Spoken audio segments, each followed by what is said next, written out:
가족들과 함께하는 채널 우리 아이 연구소. 저희 아이는 39개월인데 소아과에서 자폐 성향이 있다고 하여 어린이집에 안 보내고 엄마인 저와 하루 종일 같이 있는데 시어머니께서 어린이집에 보내야 뭐를 배울 게 아니냐고 하십니다. 사실 저도 그렇게 생각했었는데 여러 영상들을 찾아보니 아직 사람들에게 관심이 없고 혼자만 노는 아이는 부모와 상호작용부터 잘 돼야 기관에 가서도 잘하게 된다고 하더라고요. 아직 부모와 상호작용이 안 된 상태에서 어린이집에 보내면 더 불안해하고 센터 치료 효과도 떨어질까 걱정입니다. 가까운 곳에 일반 어린이집밖에 없어서 거기를 보내야 하는데 몇 번 상담도 했는데 안 받아준 적이 있어서 또 그럴까 두렵기도 하고 무엇보다 아이한테 어떤 게 좋을지 잘 모르겠습니다. 지금 아이의 상태는 눈 맞춤은 어느 정도 되고 호명 반응도 됩니다. 근데 밖에 나가면 혼자 놀고 가끔 또래에 살짝 관심을 보이는 경우도 있습니다. 선생님들, 저희 아이는 어떻게 하는 것이 좋을까요?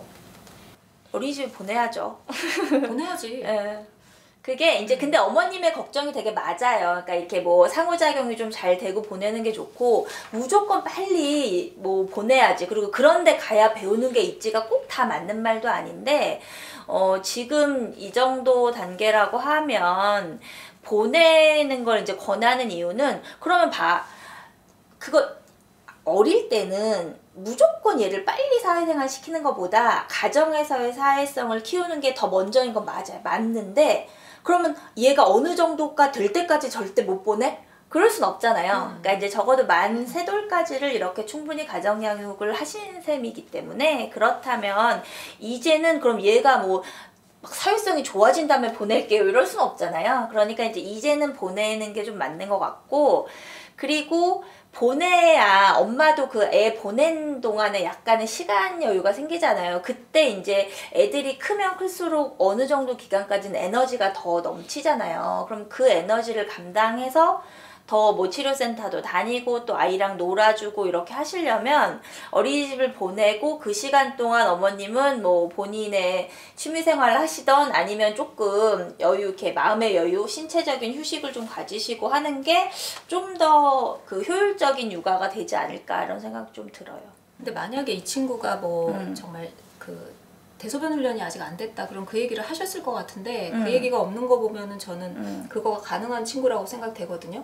그러면은 뭐 그 정도 되고 그 다음에 또래랑 반응이 없는 거는 또래랑 많이 놀아봐야 그러니까 최소한 또래들이 노는 걸 많이 보기라도 해야지 뭔가 반응이 있을 건데 반응이 없는 거는 당연할 수도 있다고 생각해요. 그래서 어느 정도 뭐 정말 아이가 아주 어린 게 아니잖아요. 그러면은 그냥 보내서 집에서 엄마하고도 있을 때 자극이나 아니면 사회성이나 이런 것도 물론 교육을 받겠지만 사실 친구들이랑 이렇게 있으면서 또 본인들이 이렇게 지켜야 되는 것들도 자연스럽게 배우잖아요. 이렇게 뭐 분위기도 배우고 애들이. 그러니까 저는 지금 보내면 좋을 것 같아요.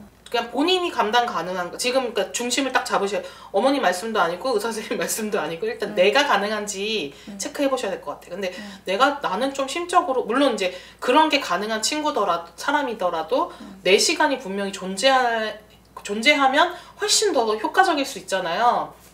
그래서 만약에 저는 보내신다면 어머니가 근데 보니까 이 말씀 주신 거에 많이 아이를 생각하는 마음이 크시고 일단 불안과 걱정이 있으신 것 같아요. 왜냐면 한 번도 거절당한 경험도 있으시니까 당연히 기관이 되게 중요하다고 생각해요. 굳이 우리 아이를 반겨하지 않는 데에다가 당연히 보낼 필요 없고, 저는 이제 상담을 다니는데 그냥 제가 불안이 높아서 그냥 저의 경우를 말씀드리면 저는 한 번에 큰 기관을 가지 못하겠더라고요. 큰 기관을 선호하시는 어머니들도 있는데 우리 아이 성향상 좀 이렇게 좀 잘 더 이렇게 케어 받았으면 좋겠기도 하고 우리 아이를 좀 잘 파악하셨으면 좋겠어서 사실 저는 조금 좁은, 처음에 시작할 때는 가정어린이집부터 좀 시작을 했거든요. 근데 가정어린이집의 단점은 특수교사가 없어요. 대부분 거의 없을 거예요.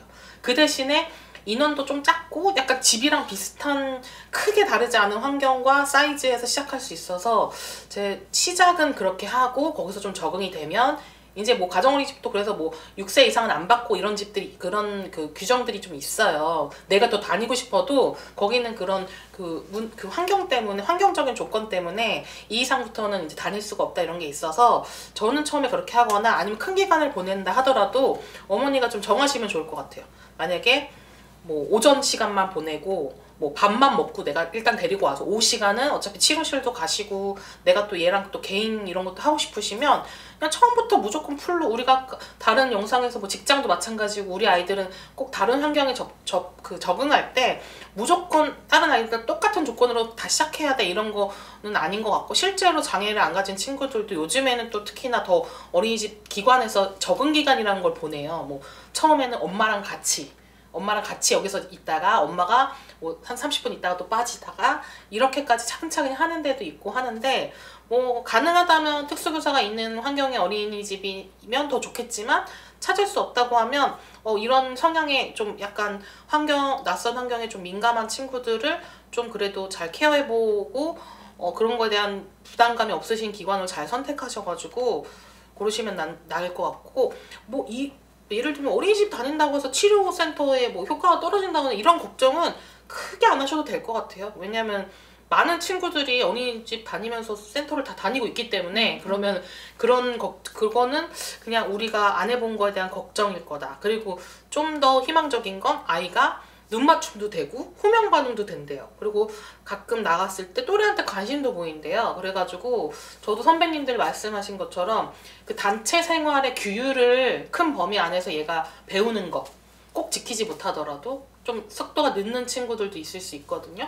그리고 저는 솔직히 배변 훈련을 뭐 굳이 그렇게 막 빠르게 그러니까 애가 뭐 본인이 원하면 모르겠지만 막 이렇게 할 필요는 없지만 어린이집 가면 되게 좋은 게 그 뭐라 그럴까 발달에 맞는 그런 훈련들을 뭐 예를 들면 이렇게 밥 먹는 거든 배변 훈련이든 뭐 양치 뭐 위생에 관한 거든 부모가 특히나 내가 첫아이거나 아니면 내가 종잡을 수 없을 때 선생님이 얘는 이쯤에 하면 좋겠어요. 다른 친구들은 많이 하지만 이 친구는 아직 조금 천천히 가볼게요 하면서 아이들을 많이 가르쳐 보셨던 그 교사 선생님의 그런 그 조언도 같이 얻을 수 있어서 오히려 혼자 키울 때보다는 저는 오히려 좀 도움이 될 거다라고 생각하는 편이어서 어머니가 근데 이렇게 걱정이 많거나 이렇게 아이를 많이 생각하시는 분들 중에 뭐 어머니가 그렇다는 얘기는 아니지만 저의 경우에 좀 아이한테 매몰돼 있을 수 있거든. 이미 제 삶이 왜냐면 눈 뜨고부터 이제 잘 때까지 아이 뭐 밥 먹이고 씻기고 치료센터 가고 그러다 보니까 좀 기간 보내시는 시간에는 그냥 아무것도 하지 않든 본인이 원하는 걸 하든 어머님만의 좀 아이랑 좀 이렇게 분리돼서 나만의 좀 그 생각이나 나만 위한 시간을 조금 가지셨으면 좋겠다는 이제 동료로서의 그런 마음도 있어요. 그리고 저는 하나 걸리는 게 시어머니가 어딜 좀 보내야 얘가 일 배우지 너가 집에만 데리고 있으면 어떡하냐라고 말씀하셨다는데 그럼 우리가 어린이집 보내는 게 좋대요 라고 해서 거봐라 진짜 보냈어야지 이건 아닌 거예요. 저는 이제 이 시기가 됐으니까 그러면 보내는 거에 찬성의 마음이 있다는 거지 진작 보내셨어야 됐다 이건 아니에요. 저도 그리고 아니에요. 천천히 가는 게 절대 후회하지 않아요. 그러니까 섣불리 빨리 갔을 때가 오히려 후회가 있지 예를 들어 뭐 얘가 3살 때부터 보냈어도 됐는데 4살까지 안 보냈다고 후회할 일은 별로 없어요. 좀 천천히 보냈으면 좋았을 텐데 빨리 내놨을 때가 오히려 후회가 있는 거지. 그래서 이제 그동안 더 빨리 보낼 걸 그랬나? 이거에 대해서는 걸려하시지 않았으면 좋겠고 그리고 분명히 자폐 성향이 있다는 진단을 받았대요. 그럼 이제 자폐도 물론 여러 가지 모습이 있지만 자폐 성향이 있다는 거는 어떤 막 사회적인 어울림에서는 조금 덜 강할 수가 있단 말이에요. 그럼 그거는 그냥 특성을 인정해줘야 되는 거죠. 그래서 얘가 만약에 어린이집에 갔는데 또래랑 잘 어울리지 못하고 혼자 놀아요. 그거에 별로 마음을 많이 상하시지 않았으면 좋겠어요. 중요한 포인트라고 생각해요. 왜냐면 그래서 자폐 성향이 맞아. 있는 거야. 맞아. 자폐 성향이 있다는 진단을 받은 이유가 그건데 얘가 혼자 놀아서 어떻게 이렇게 너무 마음 쓰실 필요가 없고 얘는 혼자 노는 게 즐거울 수도 있어요. 그런데 그러면 안 보내야지 이건 아닌 거야. 왜냐면 다수가 있는데 혼자 놀 수 아는 것도 능력이거든요. 맞아요. 그걸 능력을 되게 체크를 해요. 얘가 여러 명 있는 데서 큰 무리 없이 혼자 놀 수 있느냐. 아예 못 노는 애들 있어. 거기서 되게 무리를 일으켜서 맞아, 얘를 맞아. 분리시켜야 된다거나 이런 애들도 있단 말이에요. 그럼 그런데 막 상호작용을 적극적으로 하면서 노는 애들도 있고 그거는 이제 성향들이 다른 거여서 이 아이를 보냈는데 좀 혼자 놀더라도 그거에 신경 쓰지 마시고 근데 애들이 분명히 쟤는 눈이 뒤에도 달렸나 봐 쉽게 얘가 언제 이걸 봤지? 하는 것들 있잖아요. 그럼 애들이 안 보는 것 같지만 다른 친구들은 어떻게 노는지도 보고 있고 저런 상황에선 저렇게 하네 또 얘가 습득하고 있다는 거를 그냥 인정하시고 그냥 편하게 보내주셨으면 좋겠고 아까 대소변 얘기가 나와서 하는 말인데 제가 최근에도 어떤 친구 검사를 하면서 다시 느꼈는데 저희가 아이를 키울 때는 24개월이 기준이었어요. 대소변을 가리는 게. 그래가지고 조금 빠른 여자친구들은 한 15개월, 16개월만 돼도 기저귀 뗐어요. 예를 들어 소변은 뗐는데 이제 대변 가려요 이러고 24개월이 딱 기준으로 24개월이 돼도 못 되면 좀 느린 거 이런 게 있었는데 요새 아니에요. 요새는 36개월이 지나도 비장애 아이들도 기저귀를 안 뗀 친구들이 굉장히 많아요. 그리고 그게 세계적인 추세야. 그러니까 기저귀를 빨리 떼게 하려고 재촉하지 않는 거.